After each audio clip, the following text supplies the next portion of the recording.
الصلاۃ والسلام علی اشرف الانبیاء والمرسلین خاتم النبیین مولانا ابی القاسم محمد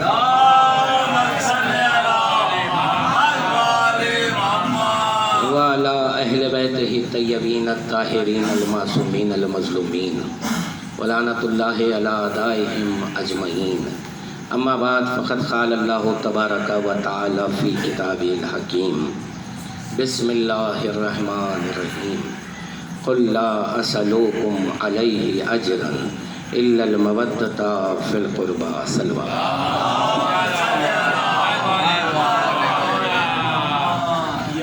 عزیزان محترم، ظاہر سی بات ہے ایصال ثواب کے سلسلے میں مجلس ہے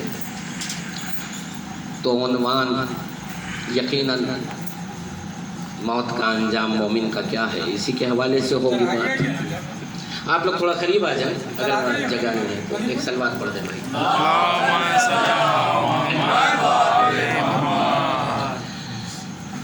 تو اسی پر گفتگو ہوگی انشاءاللہ. مختصر وقت میں کوشش کروں گا جو مومن کا حق ہے اور حق اہل بیت ہے وہ آپ تک پہنچا سکوں. امام جعفر صادق علیہ السلام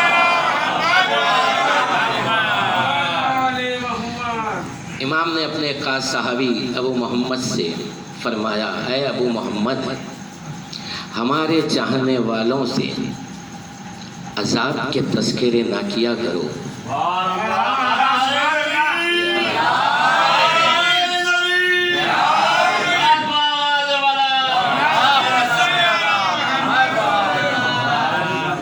انہیں عاقبت کا اطمینان دلایا کرو.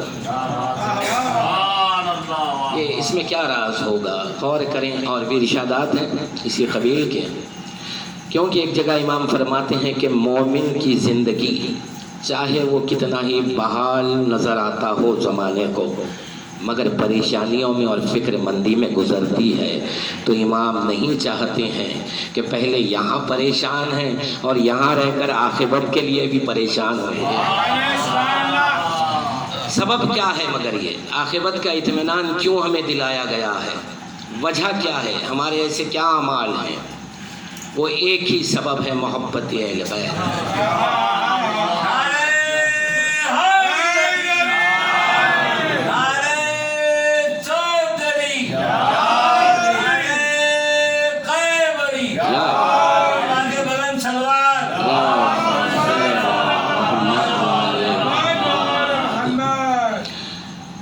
امام نے کہا، مولا علی کا ارشاد تھا، اسی پر سوال پانچویں امام سے کیا گیا تھا. مولا نے کہا تھا کہ مومن کی زندگی، میرے چاہنے والے کی زندگی خوف اور امید کے درمیان گزرتی ہے. تو اس ارشاد پر سوال کیا پانچویں امام کے دور میں ایک چاہنے والے نے. اس نے کہا کہ مولا، آپ کے جد نے یہ کہا تھا کہ مومن کی زندگی خوف اور امید کے درمیان گزرتی ہے، تو مولا یہ بتائیں خوف کیا ہے، امید کیا ہے؟ تو امام نے کہا کہ جب وہ اپنے اعمال کو دیکھتا ہے تو اسے خوف ہوتا ہے، اور جب ہماری جانب دیکھتا ہے تو امید بن جاتا ہے. یقیناً یہ محبت کے صلے ہیں کہ ان کی محبت میں ہم زندگی گزاریں. اب طرح طرح کی باتیں ہوتی ہیں، پہلے ضرورت نہیں تھی کہ ان باتوں کی وضاحت کی جائے، کیونکہ گزشتہ 15-20 سال میں یا قریب 10 سال میں یہ دیکھا گیا ہے، جبکہ ہمارے بزرگوں نے یا وہ جید علماء نے کبھی اس طرح کی باتیں ممبر پہ نہیں کی تھیں کہ مومن کے لیے برزخ میں عذاب ہے، کوئی وقت کی نماز قضا نہ ہو. بے شک ہمیں نماز پڑھنا ہے، مولا نے پڑھی ہے تو ہم بھی پڑھیں گے، لیکن یقین نماز پر نہیں رکھنا ہے کہ نجات دلائے گی نماز. ماتم پر یقین ہے کہ نجات ہے، آنسوؤں پر یقین ہے کہ نجات ہے. تو آج ضرورت ہے کہ اس کی وضاحتیں کی جائیں. اب دیکھیں آپ، اعمال یقیناً ہمیں بہتر سے بہتر بنانے ہیں، لیکن انسان ہے، معصومین کے علاوہ کائنات میں کوئی نہیں ملے گا کہ جس سے کوئی خطا نہ ہو، گناہ نہ ہو. کوئی ایسا نہیں ہے کہ جو پارسا ہو مکمل. اب حضور ایک ارشاد میں نے اس سے پہلے پڑھا تھا لیکن اس پر ایک سوال ہوا تھا، تو آج میں اپنی اس تقریر میں ایک علمی تحقیقی نکات کچھ میں بیان کرنے جا رہا ہوں۔ تھوڑا علمی ہے، خشکی رہے گی اس میں، لطیف نہیں رہے گا موضوع، مگر آپ ساتھ میں انشاءاللہ کوشش کروں گا کہ آسان کر کے اس نقطے کو آپ کے اذہان تک پہنچا دوں۔ امام کا ایک ارشاد میں نے پڑھا تھا جس پر ایک اچھا سوال ہوا، خوبصورت سا سوال تھا۔ امام فرماتے ہیں، چھٹے امام کا یہ ارشاد ہے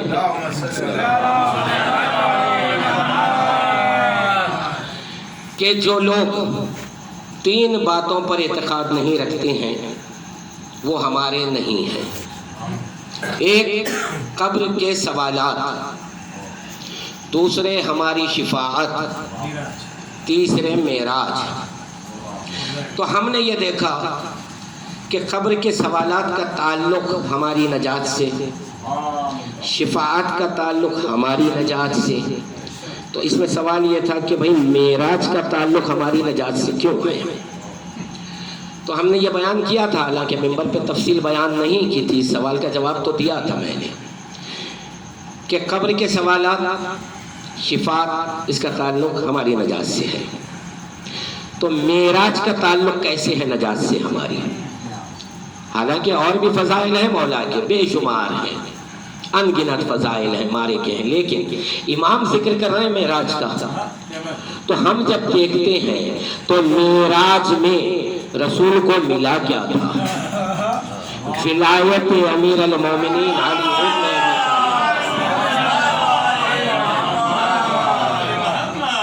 امام اس نشست میں معراج کا ذکر کر کے یہ سمجھانا چاہتے ہیں کہ قبر کے سوالات ہماری شفاعت اور معراج سے مراد علی کی ولایت پر عقیدہ ہو تو تمہاری نجات ہے۔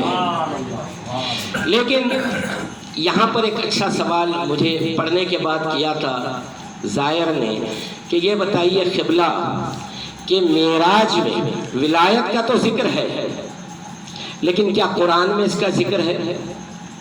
تو معراج اکثر جو پڑھی گئی ہے، جو سنتے ہیں وہ واقف ہیں کہ روایتوں سے پڑھی جاتی ہے۔ آج میں کوشش کروں گا کہ صرف قرآن کی آیتوں سے معراج، اور یہ دلیل دوں گا قرآن سے کہ سوائے علی کے معراج میں اور کوئی ذکر نہیں ہوا۔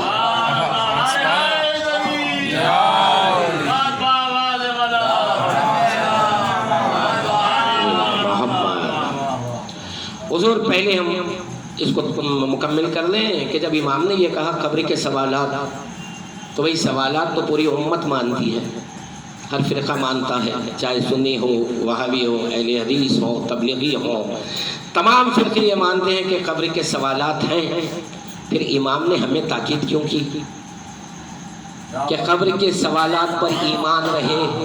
بھئی جس پر سب راضی ہیں اس پر تاکید کرنے کی کیا ضرورت تھی؟ ایک فرق ہے اس میں کہ تمام امت سوالات کو مانتی ہے، ہم بھی مانتے ہیں، فرق اتنا ہے وہ لوگ 5 سوالات پر ایمان رکھتے ہیں، ہم 6 پر، اور وہ چھٹا سوال کیا ہے ابھی بتاتا ہوں آپ کو۔ سوالات قبر کے جو پوری امت مانتی ہے وہ یہ ہے: من ربوں کا، تیرا رب کون ہے؟ من نبیوں کا، تیرا نبی کون ہے؟ ماں کتابوں کا، تیری کتاب کیا ہے؟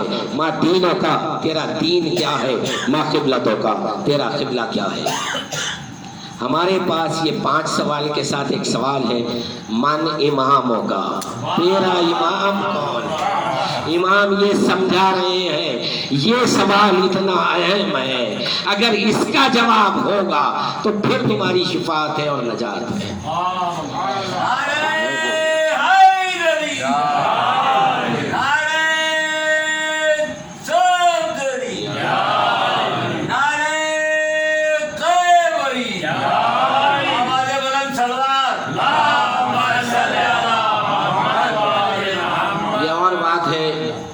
کہ وہ 5 جوابات دینے کے بعد بھی ناقص اس لیے ہیں، 5 کی تفصیل یہ ایک جواب میں ہے۔ ایک جملے میں بول دو روانی کے ساتھ من ربوں کا تیرا رب کون ہے؟ کہہ دیں گے اللہ ربی جل جلالہ. سوال یہ اللہ کی معرفت کہاں ہے؟ کون دے گا؟ کون سی کتاب میں ہے امت کی سوائے ائمہ طاہرین نے جو معرفت بیان کی ہے؟ اس کے علاوہ نہ قرآن میں معرفت ہے اللہ کی، نہ کسی کتاب میں اسلام کی. تو اگر اللہ کی معرفت حاصل کرنی ہے تو امام سے لینی ہے. من نبیوں کا جواب سب دیں گے، محمد مصطفیٰ نبی، لیکن سوال یہ ہے عرفان محمد کہاں ہے؟ تم نے تو اس محمد کو مانا کہ جو بیت الخلا بھی چلا جاتا ہے، موسیقی کی محفل میں بھی جاتا ہے. آؤ ہمارا امام بتاتا ہے کہ محمد ایسا ہے کہ نیکیاں کرتا نہیں ہے، جو کرتا ہے اسے اللہ نیکی بناتا ہے.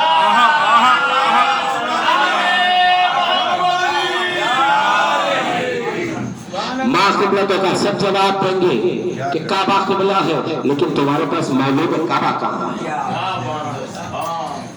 پوچھا جائے گا من کتابوں کا، ماں کتابوں کا، سب کہیں گے القرآن الحکیم کتابی، لیکن کتاب کی تفسیر تم نے آخر سے کی. ہم نے ان سے تفسیر لی ہے جن کے گھر میں قرآن آیا تھا. ماں دینوں کا، تمہارا دین کون ہے؟ سب کہیں گے اسلام ہے، لیکن دین اسلام دعویٰ ہے کہ بہتر دین ہے. دلیل کا نام حسین ہے.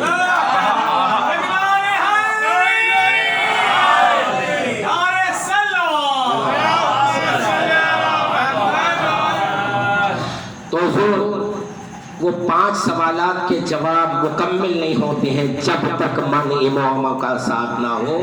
اگر امامت پر اعتقاد ہے تو 5 کی تفسیر آپ کے پاس ہے. آئیے میں گفتگو کا آغاز کرتا ہوں معراج پر، کہ معراج میں قرآن حکیم کی روشنی میں ولایت علی کا ذکر کیسے آیا ہے. اور معروضہ ہے کہ علمی خشکی رہے گی، اس میں تحقیقی نقطہ ہے، بیان کرنے جا رہا ہوں. لیکن اس سے پہلے ایک لطیف سا سوال. بھائی جب رسول اللہ 30 سال کے ہوئے، مولا کی ولادت ہو گئی کعبے میں، رسول آئے، مولا کو آغوش میں لیا، مولا نے آنکھیں کھولی. اب یہاں سے ایک سلسلے کا آغاز ہوا. رسول اللہ نے کہا اے ابو طالب، اب تک آپ نے میری پرورش کی تھی، آج کے بعد علی کی پرورش میں کروں گا. یہاں سے ساتھ ہو گئے. جب رسول اللہ 40 سال کے ہوئے، اعلان رسالت کیا. علی 10 سال کے ہیں. یہ تاریخ سے پردہ فرمانے تک رسول اللہ کے ساتھ ہر سفر میں، ہر محاذ پر، ہر غزوے میں، ہر جنگ پر رسول علی کو ساتھ رکھتے ہیں، کبھی چھوڑتے نہیں. یہ تاریخ اسلام اٹھا کر پڑھ لیں آپ. 2 واقعات جہاں پر رسول نے علی کو تنہا چھوڑا اللہ کے حکم پر. ایک شب ہجرت، اب رسول اللہ کو ہجرت کرنا ہے، جان کا دھوکہ ہے، کہا علی میرے بستر پہ سو جاؤ، اب تنہا آپ چلے. یہ ایک واقعہ ہے، ٹھیک. دوسرا واقعہ جنگ تبوک، جب مشرکین نے مدینے کے قریب محاصرہ کر لیا مقام تبوک پر، اب جنگ پہ جانا تھا. اب رسول اللہ آگے بڑھ رہے ہیں، لشکر تیار ہے. جبرائیل آئے، آ کر کہا اے حبیب خدا، اللہ کہتا ہے کہ مدینے میں عورتوں اور بچوں کی حفاظت کے لیے یا آپ رکیں یا آپ جیسا کوئی رکے. تو رسول اللہ نے کہا، حالانکہ یہی واقعہ خلافت کی دلیل ہے، یہاں بتا دیا رسول نے کہ علی تم ٹھہر جاؤ، یعنی کہ میرا قائم مقام علی ہے. طے ہو گیا یہ مسئلہ. حوالے موجود ہیں سنت کے اس پر. یہ ہے. اب یہاں سے تنہا گیا. اب تبوک پر ایک قدرت کی ایک حکمت سن لیں. اب آپ، بہت بڑی حکمت ہے اس واقعے میں. کوئی جنگ اسلام کی ایسی نہیں تھی، کوئی غزوہ ایسا نہیں تھا جو علی کے بغیر مارے کا کسی نے سر کیا ہو. اب تبوک میں جنگ ہونے والی ہے، علی ساتھ نہیں گئے ہیں. اب اگر جنگ ہو جاتی اور فتح حاصل ہوتی تو مورخین لکھتے علی کے بغیر بھی مارے کا سر ہو گیا. اللہ کی قدرت کا کرشمہ دیکھو.